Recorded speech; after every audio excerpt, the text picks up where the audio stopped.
Hello everyone, इस video में हम डिटेल में और बिल्कुल एकदम बेसिक से डिस्कस करेंगे कि ईएमए जो इंडिकेटर है, एक्सपोनेंशियल मूविंग एवरेज, वो क्या बताता है, कितने टाइप्स का होता है और ये टाइप्स कहाँ कहाँ यूज़ किए जाते हैं, लॉन्ग टर्म में कौन सा, शॉर्ट टर्म में कौन सा स्विंग में और कौन सा बीटीएसटी में, ये सारे हम डिस्कस करेंगे। बिल्कुल बेसिक से मैं आपको बताऊंगा।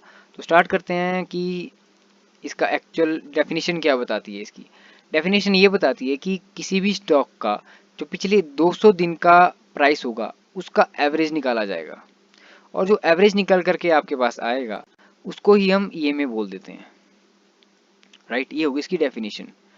बट जो इसकी एक्चुअल यूज़ किया जाता है जिस चीज़ के लिए, वो है स्ट्रेंथ। मतलब प्राइस में स्ट्रेंथ है कि नहीं है, क्या प्राइस आगे जाके ऊपर जाएगा या नीचे जाएगा।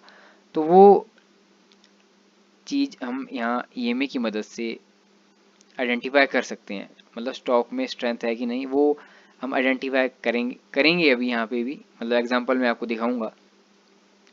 और सबसे इम्पोर्टेंट बात जो यहाँ पे आपको ध्यान में रखनी है वो है कि जो ईएमए है ये इंडिकेटर है और एक इंडिविजुअल इंडिकेटर लगाने से आपको एक क्लियर आइडिया नहीं पता चलेगा कि स्टॉक कहाँ जाने वाला है।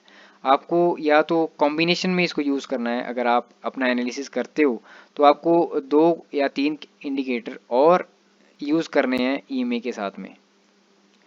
ठीक है, अगर आप प्योर ही ओनली ईएमए यूज़ कर रहे हो तो यहाँ पे लॉस के चांसेस काफ़ी इंक्रीज हो जाते हैं। बट अगर आप कोई और ईएमए यूज़ कर रहे हो इसके कॉम्बिनेशन में इसके साथ, जैसे कि बॉलिंजर बैंड्स या एमएसीडी आप यूज़ कर रहे हो, आरएसआई आप यूज़ कर रहे हो, तो ये कहीं ना कहीं एक कॉम्बिनेशन बन जाता है और आपके फेलियर के चांसेस रिड्यूस हो जाते हैं। तो ये पता चल गया कि अब देखते हैं कि ये जो स्ट्रेंथ है ये कैसे चेक करी जाती है किसी भी स्टॉक में या किसी भी इंडेक्स में। तो सबसे पहले ये देख लेते हैं, ये मैंने लगाया है ईएमए 9 की ईएमए है ये। और यहाँ पे जो प्राइस था ये यहाँ पे ये 9 ईएमए के नीचे इसने क्लोजिंग यहाँ पे दे दी थी। ठीक है, और यहाँ से पता चलता है कि स्टॉक कहीं ना कहीं डाउन ट्रेंड में जा सकता है। यहाँ से पॉसिबिलिटी हमारे पास आ चुकी थी। और अगर आप 2-3 इंडिकेटर और भी यूज़ करोगे तो आपको कंफर्मेशन भी हो सकती है कि आने वाले दिनों में ये स्टॉक गिर सकता है। और वही हुआ, आने वाले दिनों में स्टॉक गिरा क्योंकि यहाँ पे जो स्ट्रेंथ थी वो कहीं ना कहीं कमज़ोर हो चुकी थी और प्राइस को नीचे आना ही था और प्राइस नीचे आ गया। तो ऐसे यूज़ किया जाता है स्ट्रेंथ का। बट अगर जैसे यहाँ पे आपका प्राइस 9 ईएमए के ऊपर अच्छी इसने क्लोजिंग दी है, बड़ी कैंडल बनाई, तो इससे एक पता लग जाएगा कि आने वाले दिनों में प्राइस ऊपर जा सकता है। राइट, तो यहाँ से इस तरह पता किया जाता है कि क्या स्टॉक जो है वो स्ट्रेंथ में है या नहीं है, उसके पास स्ट्रेंथ है ऊपर जाने की या वो नीचे गिरता रहेगा। तो यहाँ से आप एक इंडिकेशन में आपको मिल जाएगी, ऐसे इसका स्ट्रेंथ का पता करते हैं। अब देख लेते हैं कि ये जो डिफरेंट डिफरेंट ईएमएज होती है ये कहाँ कहाँ यूज़ की जाती है। तो एकदम बेसिक से मैं आपको बताऊंगा। पहले ब्रॉडली हम 2 कैटेगरीज में इसको डिवाइड करेंगे। पहली कैटेगरी होगी लॉन्ग टर्म की और दूसरी कैटेगरी होगी शॉर्ट टर्म की, शॉर्ट टर्म ट्रेंड या फिर लॉन्ग टर्म ट्रेंड। जो 200 और 100 की ईएमए होती है उनको हम यूज़ करते हैं अगर आपने लॉन्ग टर्म का कोई ट्रेंड कैप्चर करना है, आपने बड़ा मंथली व्यू बना रखा है, आपने कोई स्विंग बना रखा है, मतलब स्विंग, बड़ा कोई स्विंग कैप्चर करना है, तो आप इन दोनों इंडिकेटर का यूज़ कर सकते हो किसी और इंडिकेटर के कॉम्बिनेशन में। ओके, तो ये हो गया आपका लॉन्ग टर्म के लिए। और जो दूसरे 3 इंडिकेटर्स है 50, 20 और 9, ये इंडिकेटर यूज होते हैं शॉर्ट टर्म ट्रेंड को कैप्चर करने के लिए। कोई अगर आपने बीटीएसटी ट्रेड लेना है या 2-3 दिन का स्विंग है, एक हफ्ते का अगर कोई ट्रेड लेना चाहते हो आप, तो यहाँ आप इस ईएमए, मतलब इन 3 ईएमए की मदद से वो चीज़ आप कैप्चर कर सकते हो। तो अब अगर मैं बात करूँ 9 ईएमए की, जो कि बहुत ज़्यादा यूज़ की जाती है, तो 9 ईएमए किस लिए यूज़ होती है कि अगर आपको बीटीएसटी करना है, मतलब आपको आज खरीदना है और कल बेच देना है, तो जो आपको मूव मिलेगा बीच में, ये जो जो गैप अप और गैप डाउन होता है, वो इस ईएमए से कैप्चर किया जाता है। तो बीटीएसटी अगर आपको करना है तो 9 ईएमए को आप प्रेफरेंस देंगे। साथ ही साथ अगर आप इंट्राडे भी कर रहे हो तो भी आप 9 ईएमए को प्रेफरेंस दे सकते हो, बट आपको यहाँ पे टाइम फ्रेम चेंज कर देना है। फिर अगर आप इंट्राडे कर रहे हो, यहाँ पे आपको 5 मिनट का टाइम फ्रेम लगा देना है। फिर 5 मिनट का टाइम फ्रेम आप लगा सकते हो, यहाँ से 5 मिनट का टाइम फ्रेम लगा दिया और 9 का ईएमए लगा दिया। तो यहाँ से आप इंट्राडे भी कर सकते हो इस ईएमए की मदद से। फिर दूसरा आ जाता है आपका 20 का ईएमए। सेम चीज़ 20 के ईएमए के साथ है। 20 का ईएमए आप यूज़ कर सकते हो इंट्राडे के लिए भी और बीटीएसटी के लिए भी, बट यहाँ पे आपको फिर जो टाइम फ्रेम है अगेन आपको यहाँ पे 15 मिनट करना है या 20 मिनट करना है, आपको चेंज कर देना है।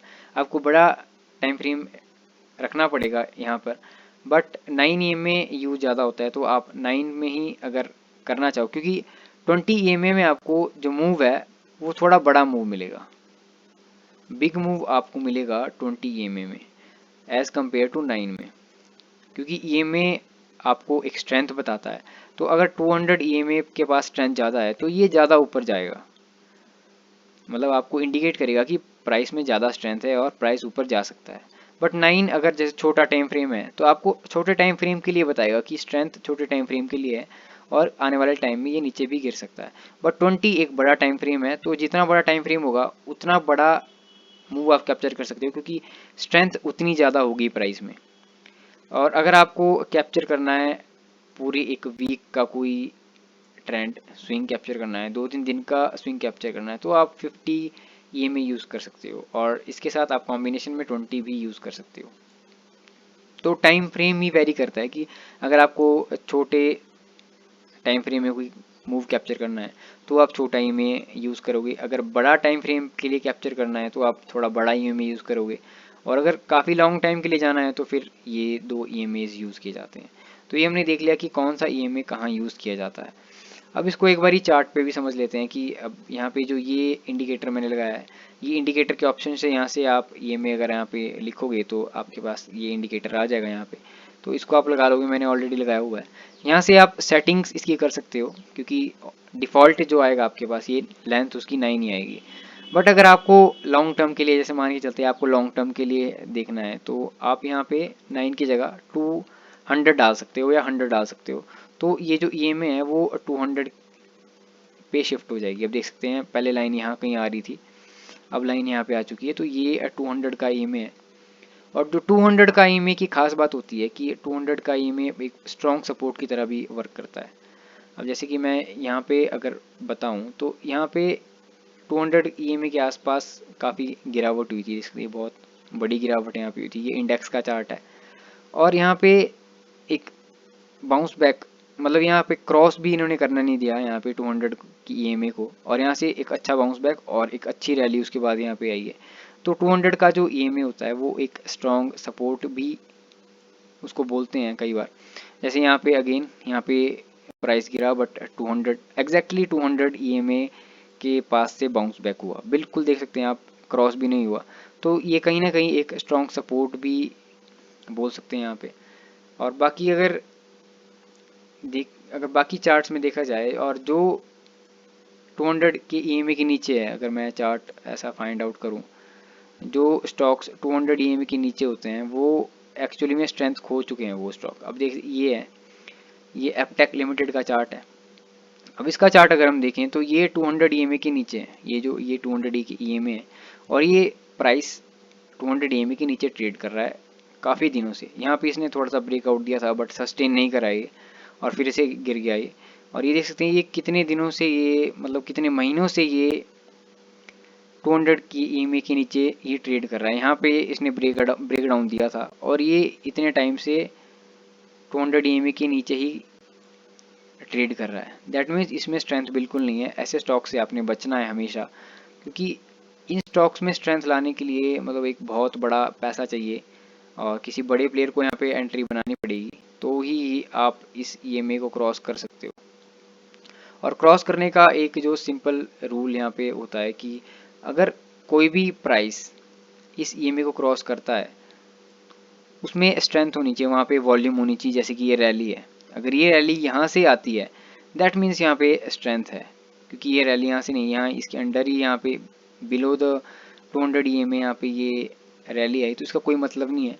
बट अगर ये सेम रैली यहाँ पे कहीं पे आती है, यहाँ पे इस जगह पे, तो यहाँ पे इसका मतलब कुछ और था, दैट मीन्स यहाँ पे स्ट्रेंथ आ गई है और प्राइस यहाँ से अपनी डायरेक्शन चेंज कर सकता है।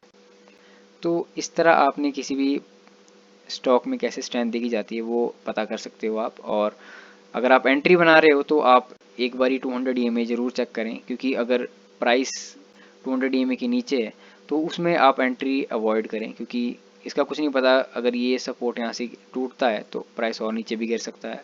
तो हमेशा उन स्टॉक्स को प्रेफरेंस दे जो 200 EMA के ऊपर ट्रेड कर रहे हो।